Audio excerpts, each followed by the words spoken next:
दोस्तों, आप सभी को मेरे YouTube चैनल में स्वागत है। चलिए एक कहानी शुरू करते हैं। शरारती लड़की की कहानी का दूसरा भाग। कहानी को शुरू से अंत तक सुनना, सुनने के बाद लाइक शेयर सब्सक्राइब जरूर करना। वही जो नहीं होना चाहिए, वह तो इसका भाग्य अच्छा था कि हम उधर से गुजर रहे थे, वरना बचती ही नहीं। वह तो अपना काम करके इसका काम तमाम करना चाहता था, पर इसकी चीख सुनकर हम पहुंच गए और वह भाग गया। कैसे माँ बाप है आप जो बच्चों को इतनी छूट दे रखी है। आखिर इसे उस लड़के के साथ उस सुनसान पार्क में जाने की आवश्यकता ही क्या थी? स्वयं ही गई होगी। कोई जबरदस्ती तो इसे वहाँ कोई ले नहीं गया होगा। बेतुशना से उस आदमी ने कहा। उसके साथ खड़ी औरत के चेहरे पर भी कुछ ऐसे ही भाव थे। सुनकर आकांक्षा अवाक रह गई। जिसका उसे सदा से डर रहा था, वही घट के रहा। आखिर कितना समझा था कि सब पर विश्वास मत कर, पर अपनी ही करके रही। और भुगतना तो पड़ेगा ही। डॉक्टर से बात की तो वह बोला मेंटल शॉक की टेस्ट में है, रिकवर करने में थोड़ा समय लगेगा। अभी नींद का इंजेक्शन देकर सुला दिया है। पर आंखें यही बोलती प्रतीत हो रही थी। कैसे माता पिता हैं आप जो बच्ची पर नजर नहीं रख पाए। आकांक्षा और विनय उसके कमरे में गए। मासूम सूरत पर आंसुओं की लकीरों के साथ तनाव स्पष्ट दिखाई दे रहा था। उसकी ऐसी हालत देखकर वे दोनों ही एक दूसरे से नजरें चुरा रहे थे। आज विनय को उसकी चिंता समझ में आ रही थी, पर अब कर भी क्या सकते थे। पर बार बार यही प्रश्न मन मस्तिष्क में घूम रहा था। क्या बच्चों पर विश्वास करना गलती करना है? पर यदि कोई किसी के विश्वास को ही भंग कर दे तो क्या उसी लड़के ने उसके साथ यह कुकर्म किया है जिसके साथ वह स्कूटर पर बैठी जा रही थी? कितनी खुश नजर आ रही थी वह। इस तरह का उसे अगर जरा भी अंदेशा होता तो वह क्या उसके साथ जाती? सच ऐसी घटनाएं ऐसे झूठे और मक्का लोगों के द्वारा होती है जो विश्वास पात्र होने का नाटक कर भोली भाली युवतियों को अपने बुने जाल में फांस कर ताउम्र तड़पने के लिए छोड़ उनकी बर्बादी पर खुश होकर अपने पुरुषोचित अहंकार में मस्त स्वयं को सर्वे सर्वा समझते ही अभी सोच ही रहे थे कि अखबार और टीवी वाले आकर उनसे तरह तरह के प्रश्न पूछने लगे। हम कुछ नहीं जानते, हमें कुछ नहीं कहना, कहकर मीडिया वालों से बचने की कोशिश की। बस सुबह अखबार में खबर छपी गई। यहाँ तक कि टीवी में भी समाचार प्रसारित हो गया कि अमुक शहर की लड़की के साथ रेप हुआ है। अभी वह बेहोश है, अतः अभी अपराधी का पता नहीं चल पाया है। मीडिया पर उन्हें क्रोध आ रहा था, जो उनकी मुश्किलें और बढ़ा रहा था। क्या इस तरह ढिंढोरा पीटकर पीड़िता को न्याय दिलवाया जा सकता है? आज न्यायपालिका की जो हालत है, उससे इंसान न्याय पाने से पहले मर जाना ही पसंद करेगा। विरक्ति से उसने सोचा था। दिल पर हथौड़ों के प्रहार हो रहे थे। समझ नहीं पा रहे थे कि क्या करे। तभी महिला मुक्ति आंदोलन से जुड़ी महिलाएं दिव्या का हाल पूछने आ गई। वह अपराधी को कड़ी से कड़ी सजा दिलवाना चाहती थी। आकांक्षा समझ नहीं पा रही थी कि ये लोग क्या दिव्या को न्याय दिलवा पाएंगी। अपराधी पकड़ा भी गया तो ज़्यादा से ज़्यादा उसे 5 वर्ष या 8 वर्ष की कैद मिल जाएगी, पर उसे सजा दिलवाने में पीड़ित लड़की को जो जो झेलना पड़ेगा, वह क्या मौत से भी बदतर नहीं होगा? मौत तो केवल एक बार आती है, पर यहाँ तो उसे रोज उस हास्य के साथ जीना मानना होगा। कौन उसका हाथ थामेगा? और यदि दया दिखलाते हुए कोई साहस भी कर ले तो क्या गारंटी कि वह उसके छींटे लगे दामन पर और छोटे नहीं उछलेगा। उन जैसे मध्य वर्गीय लोगों को न्याय दिलवाने की इस प्रक्रिया में न जाने कितने वर्ष लग जाए। दिव्या का तो जीवन ही बर्बाद हो जाएगा।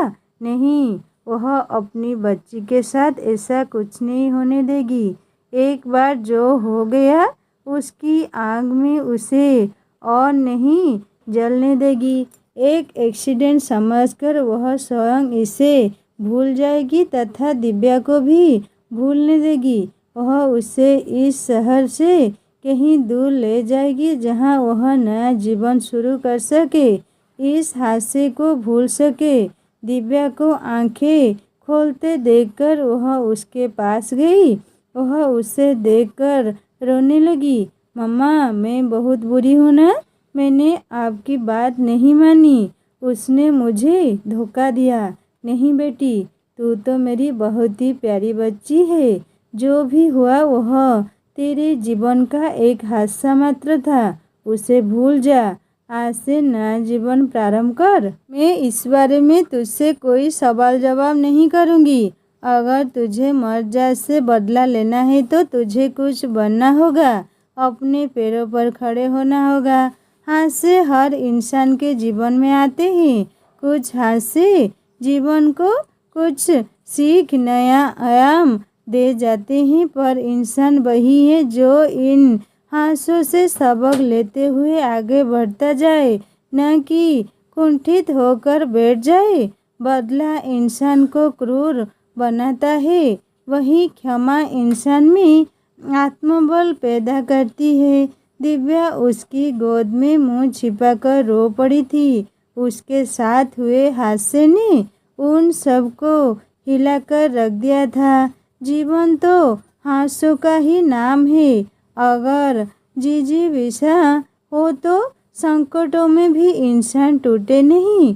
निरंतर संघर्ष करता रहे तो सफलता अवश्य ही मिलती है, ऐसा उनका मानना था। उसकी स्थिति देखकर उसने और विनय ने निर्णय किया कि उसे कहीं और रखकर पढ़ाया जाए। स्थान परिवर्तन से शायद उसे खोया आत्मविश्वास, आत्मबल मिल सके। उनका सोचना ठीक निकला। उन्होंने उसका दाखिला दिल्ली के एक कॉलेज में करवा दिया। वहाँ दिव्या की मौसी रमा रहती थी, जिसके सानिध्य में उसे सदा अपनापन महसूस होता रहता था। वहाँ रहकर दिव्या ने एक नया जीवन प्रारंभ किया। अब उसके जीवन का उद्देश्य पढ़ाई बन गई थी। रमा कहती, दिव्या एकदम बदल गई है। आखिर उसकी मेहनत लौंग लाई। ग्रेजुएशन उसने फर्स्ट डिवीजन विद डिस्टिंक्शन के साथ पास किया था। अब उसने सिविल सर्विसिंग की तैयारी प्रारंभ कर दी थी। इसके लिए उसने वहीं कोचिंग ज्वाइन कर ली। वह रात के 2 बजे तक पढ़ती तथा सुबह 6 बजे उठकर फिर पढ़ाई शुरू कर देती। उसकी लगन और मेहनत रंग लाई।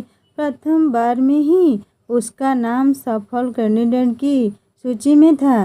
विनय का मानना था कि लड़कियों की एडमिनिस्ट्रेटिव सर्विस में जाना चाहिए, पर उसने पुलिस सर्विस को चुना। कारण पूछने पर वह चुप रह गई। उन्होंने भी इस बात को ज़्यादा तूल नहीं दिया। आखिर बच्ची ने अपनी मंजिल पा ली थी। उसकी खुशी में ही उनकी खुशी थी। मोबाइल की अनवरत बत्ती घंटी ने उसकी तंद्रा को भंग कर दिया। फोन उठाया। उधर दिव्या की आवाज़ थी। वो बोला, मम्मा आपने फ़ोन किया था? हाँ, तुम्हारे यहाँ स्थानांतरण की खबर पढ़कर मैंने इस खबर की पुष्टि करनी चाहिए थी।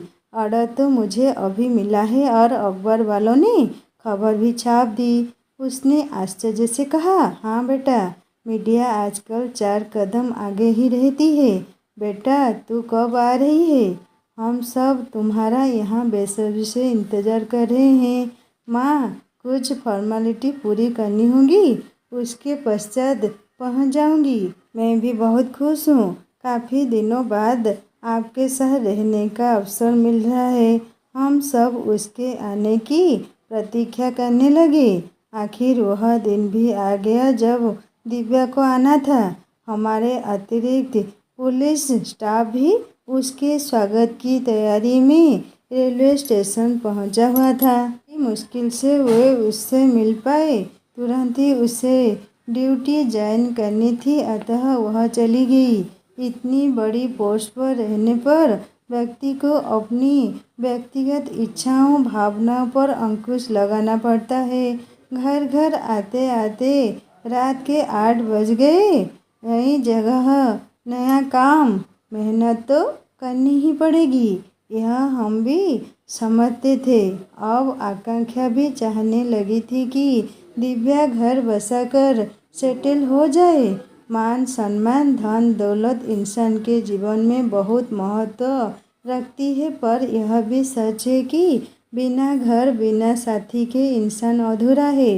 काम से थका हारा इंसान सांझ तले जब घर लौटता है तो अपनों का प्यार भरा इंतजार उसकी सारी थकान सारा तनाव भर लेता है। इंसान को कभी कभी अपने लिए भी जीना चाहिए, पर हर बार वह कोई न कोई बहाना बनाकर टाल देती या कहती मेरा काम ही ऐसा है जहाँ घर नाम की चीज के लिए गुंजाइश ही नहीं है। मैं विवाह करके किसी की जिंदगी बर्बाद नहीं करना चाहती। दिन बीतते गए।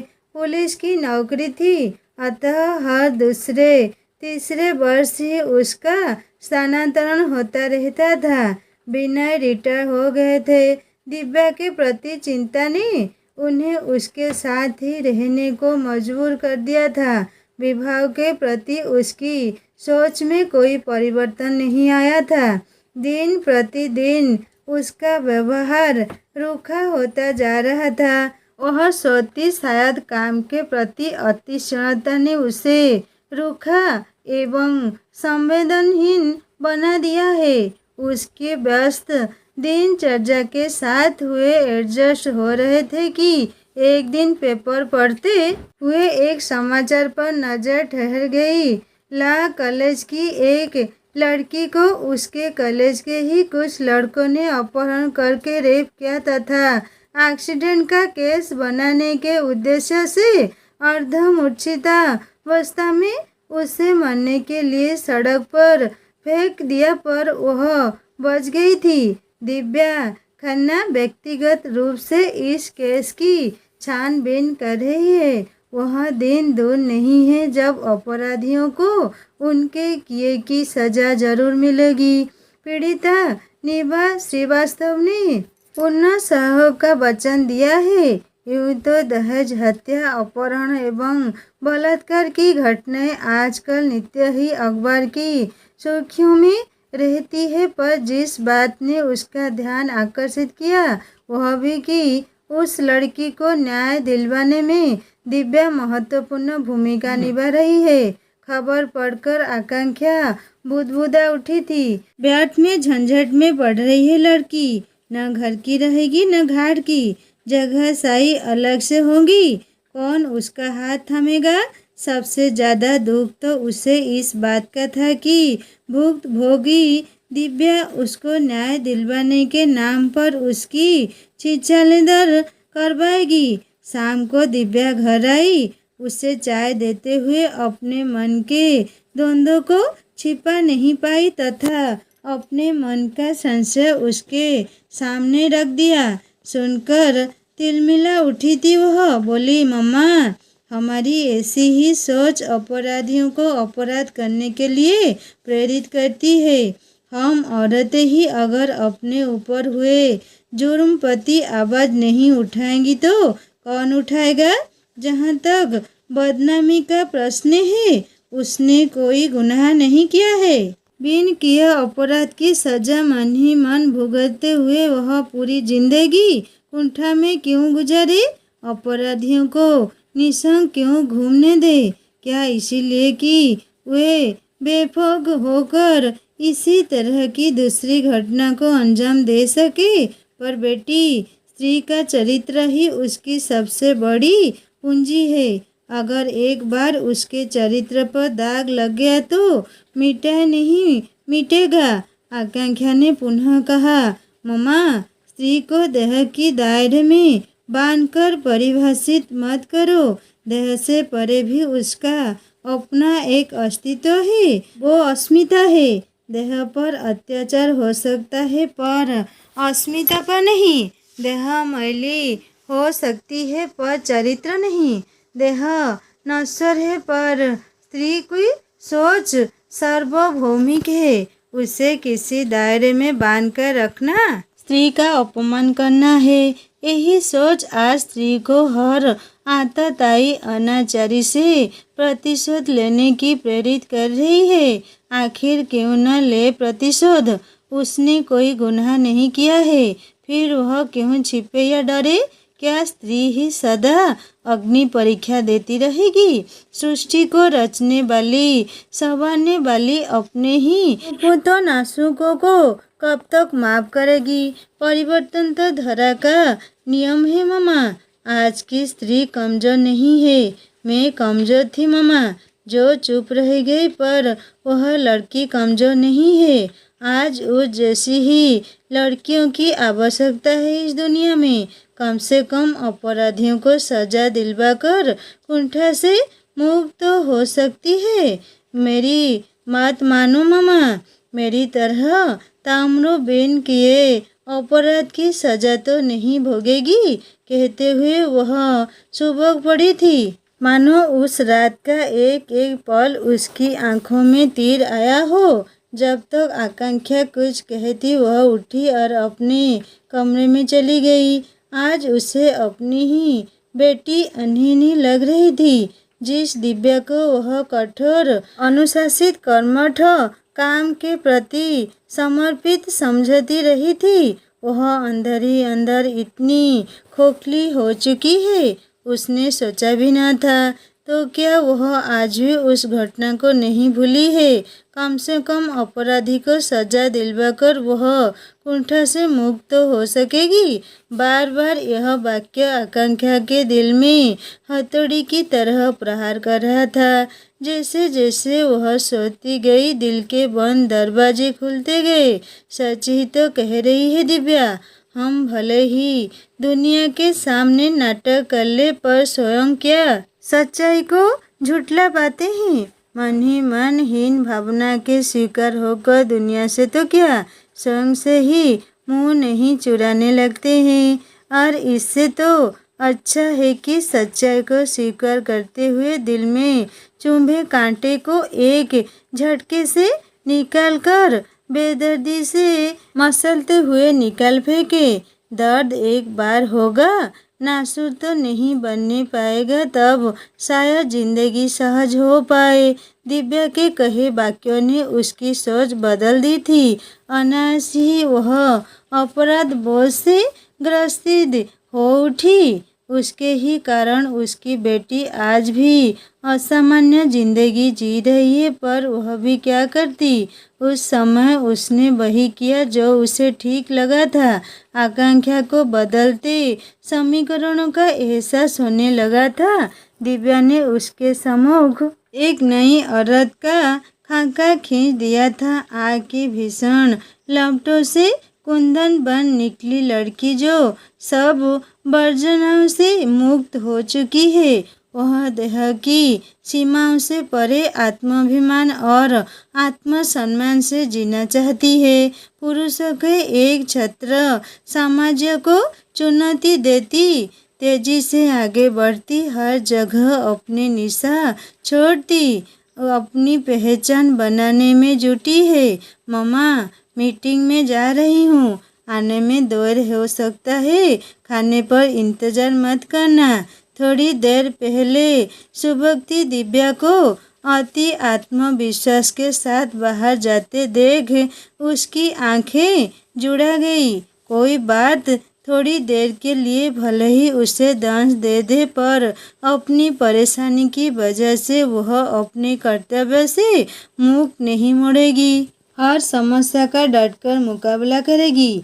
अपने ऊपर हुए अन्याय का प्रतिकार वह भले ही न कर पाई हो, पर दूसरे के ऊपर हुए अन्याय पर वह चुप नहीं बैठेगी। उसे न्याय दिलवाकर रहेगी। अपने इसी उद्देश्य की पूर्ति के लिए उसने वुमन सेल बनाकर स्त्री अधिकारों प्रति जागरूकता अभियान चलाया था। एकाएक उसे दिव्या पर गर्व हो आया था। दोस्तों, कहानी को यहीं पर ख़त्म करती हूँ। कहानी कैसी लगी मुझे ज़रूर कमेंट करके बताएगा, और अच्छी लगी तो सब्सक्राइब करके बेल आइकन दबा देना। और एक नई कहानी जल्दी लेकर आऊँगा। नमस्ते।